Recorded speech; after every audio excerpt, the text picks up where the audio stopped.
Hey guys, let's talk solving systems with elimination. I'm going to kind of up it a little bit when we have to do a little bit more work to create that zero pair. So remember, with elimination, what we're doing is we're going to take these systems together and we want to combine them in a way that one of the variables is eliminated. That's why it's called elimination. Okay. All right. So what we do is we're looking for the zero pairs. So I look at my x's and then I look at my y's. So I look at 8 minus 6 and I'm like, no, that's not 0.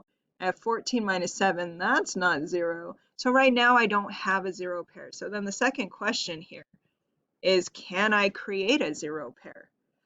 All right, so if I look at the x's, all right, so zero pair means equal and opposite. So same number but opposite signs. So I have 8 and negative 6, so they're already opposite signs.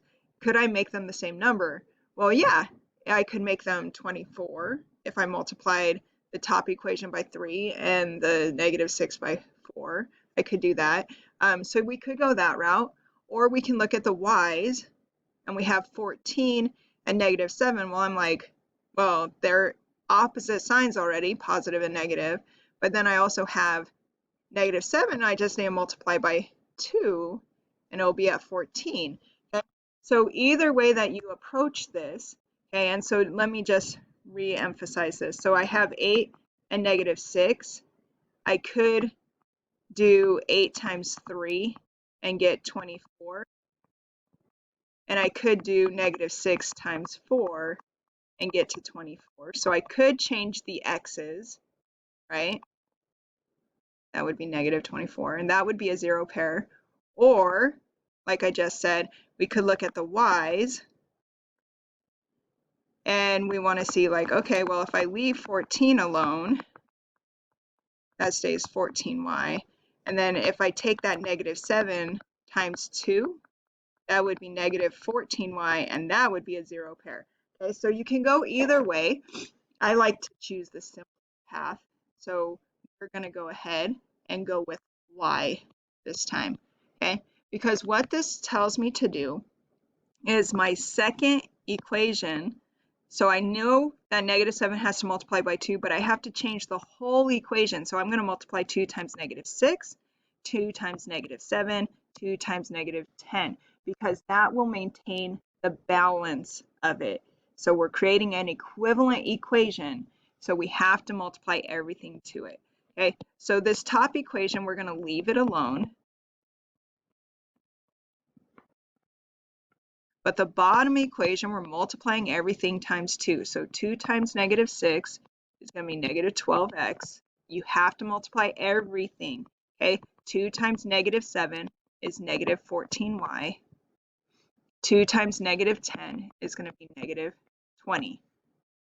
Okay, maintain the balance, an equivalent equation there. You have to do that.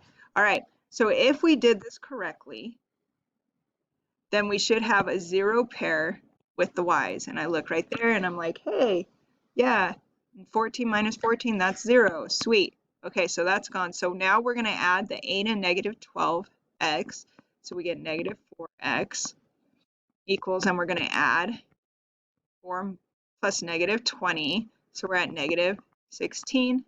And solve for the x. We want a positive 1 coefficient, so divide by the whole thing.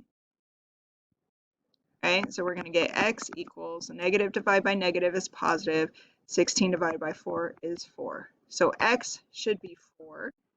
And now I can go back into one of the original equations, never use one you manipulated. So we're going to have x plus 14y equals 4.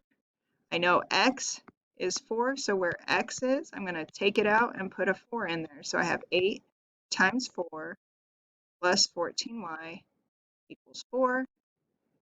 And start solving. 8 times 4 is 32, plus 14y equals 4.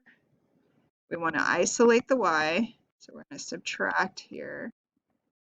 Okay, so that goes to 0, so we have 14y equals negative 28, and divide by the coefficient to get a coefficient of 1.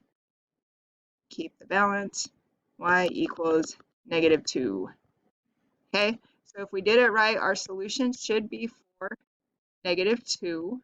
That should be our solution, which means if I plug the ordered pair 4, -2 into both of my equations, they should both be true statements. Okay, if I graphed my systems, I'd see this is our point of intersection right there. That's how you solve.